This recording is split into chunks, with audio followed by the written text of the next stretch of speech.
Thank you so much for joining me today. I wanted to thank to everyone who have subscribed to my video. Last time we did garden art video, and seemed like everybody liked that. I actually was contemplating if we should make that.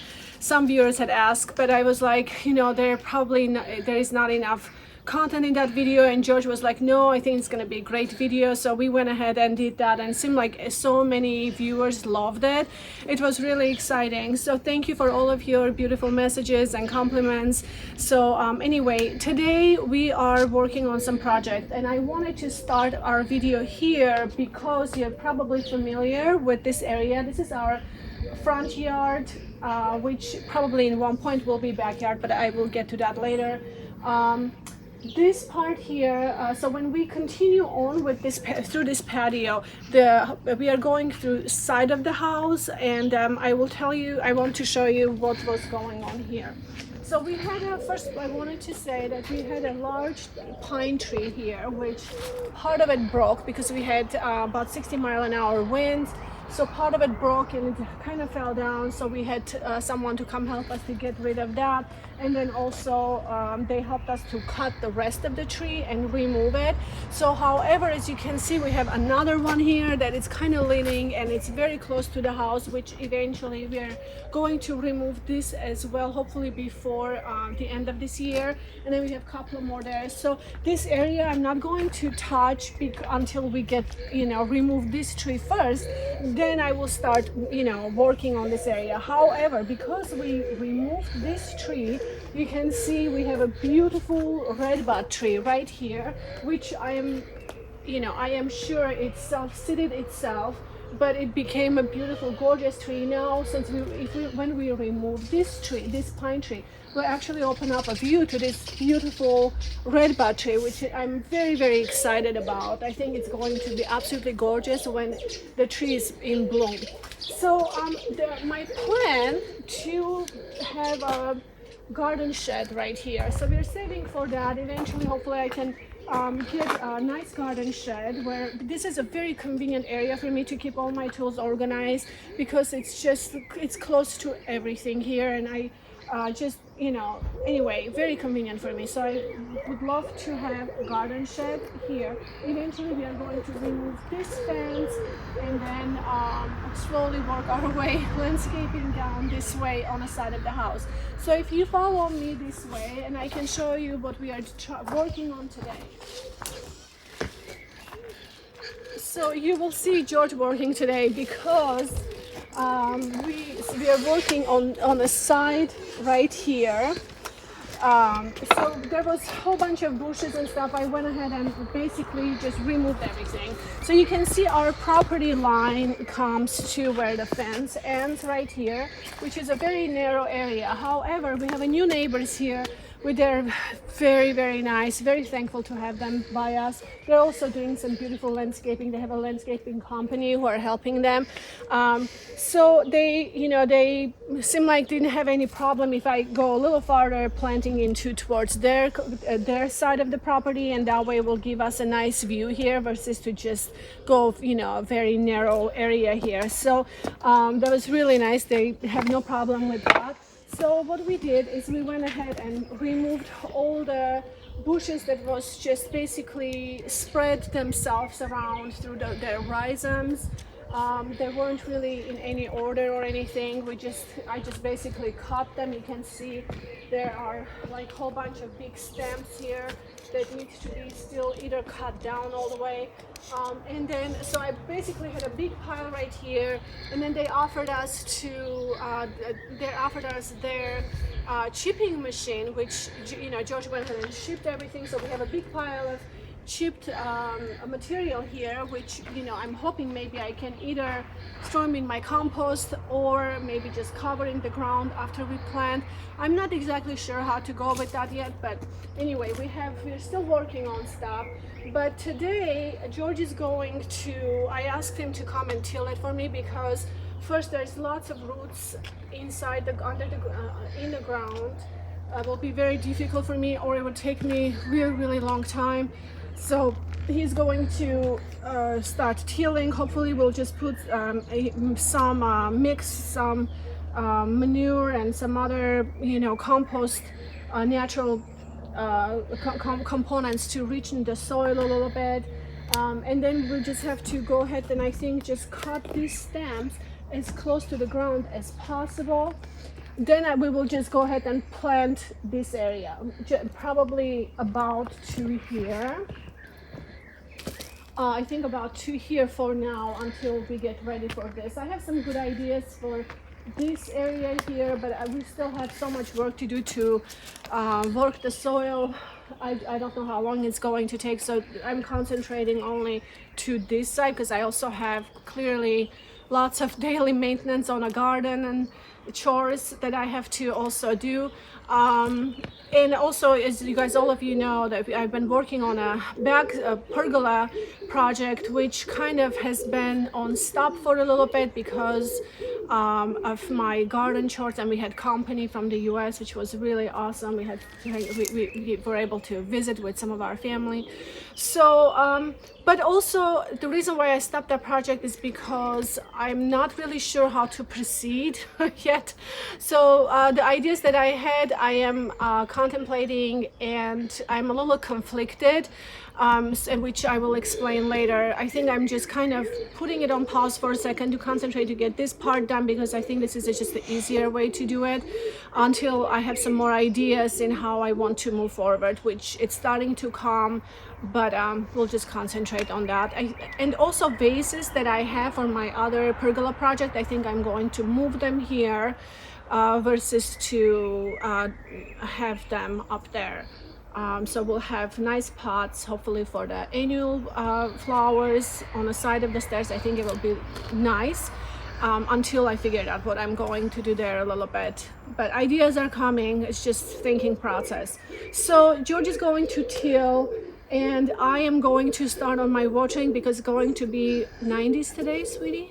No, probably upper 90s, maybe the 85. upper 80s, and I need to get them all watered, so I will work on that. Then when we are finished in this area, I have a climbing rose which I'm going to plant. We'll get this done, I'll get to my watering, and then we'll meet again to plant climbing rose. So see you soon.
Hi everyone, so we are back to this project. I finished watering. It took us almost whole day. It's kind of an afternoon now, actually in the evening. So we are picking right back up this video, but you can see that we still have ways to go. Although George did worked really hard today. He worked very hard today to get this going. I would have not been able to do this by myself. There was no way. I mean, with the shovel, it just wouldn't even go. You know, not more than like this much into the ground, so there was no possible way I could have done it. But you can see we still have ways to go because we have a whole bunch of stems that he still has to either cut or try to chop it off. We'll see how it goes. But so probably Tuesday we'll be ready to go ahead and start our planting. So let's just go back right now and then we can start planting the climbing rose. Okay, so we are here. I'm going to plant our climbing rose. So this is a new arbor. You guys probably saw this in our last video. We placed this. So what I'm wanting to do to plant climbing roses on this large arbor and have it wrapped on top, so we can see the flowers on top. So that's kind of my goal. I think it's going to be really pretty, especially the impact that will cause from this side and especially from the door. So it's always nice to kind of open the doors and see this gorgeous, beautiful climbing rose arbor right in front of the door. So I think this is going to be really pretty. I do need to probably plant more than one, but we are going to plant one today. So this climbing rose we purchased in the flower market in Ravel. And that was like almost a while ago. It's been waiting to go into the ground. So I was trying to figure out how to do that. It's been, it's very ready to go. And the name of the climbing rose is Pierre de Ronsard. And it's very famous, beautiful rose, very similar to Eden. And sometimes I'm not sure if the Eden is probably different, or is it a variety that's the same. I'm not sure, but it has gorgeous. First, it has really large blooms. I bet it's probably good 7-inch blooms. They're very large, and also it has white outer petals and then nice and deep pink inside. As it fades away, obviously it will fade away, the pink fades away, but it will stay really, really beautiful. It has a gorgeous large blooms. Also, it goes up to 3 meters tall, which is really nice because I need tall climbing rose on this arbor because I want it to have enough to wrap around the top. And so I am thinking to probably plant 2 here, possibly 3. We'll see. Anyway, it's gorgeous, and maybe we'll just pop the picture on the screen a little close up so you can see. Unfortunately, I don't have any blooms on it. It was gorgeous when we bought it, but we just don't have them anymore. We'll go ahead and plant this into the ground. I'm excited to see how it will look. So right before I start, I just wanted to say what I'm using here today is I haven't amended the soil. So we have a good soil here. It just gets kind of heavy a little bit. So I'm going to use some compost, which I have a little bit in this bag still for some other projects. And it's just basically doesn't have a goodness in it. It doesn't have like a good applications in it. It's just basically what it's going to do is just loosen the soil a little bit. And then here I have some dry manure, so which is horse manure. So I'm going to use some horse manure for the fertilizer. Also, I always like to use my infuse, which fights diseases, especially for the roses. I just sprinkle them in a hole when I plant the rose. This is really great product. I had good luck. I've been keep giving them to my roses starting last year, and they're actually doing really well this year. So it's just gives them immunity towards the fungicide type diseases like the black spots and some other things. And I also am going to use, it's called Mycor. You can use Biotone in the US, or if you can find them anywhere else. I tried to find Biotone. I couldn't find it here in France, so unfortunately I was able to find some mycorrhizal fungi. So I'm going to use that in a hole to plant my rose, because this is going to help the roots to vigorously start growing and establishing the plant. So these are the things that I'm going to use to plant my climbing rose. We'll get started here.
Okay, you guys, so I was able to plant this rose. It's looking really good. I think it will do really well. I've always been very excited to have something like this with the roses on top. I think it's going to be very romantic and beautiful.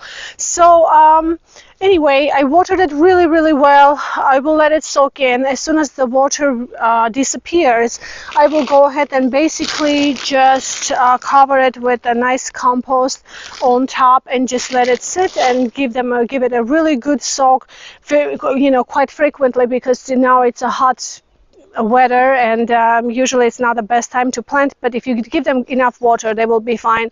I hope you guys enjoyed this video. It's been a little crazy video, but hopefully next time we will show you how I'm going to plant on the side of the house by the stairs. It's very exciting. So you guys have a great week.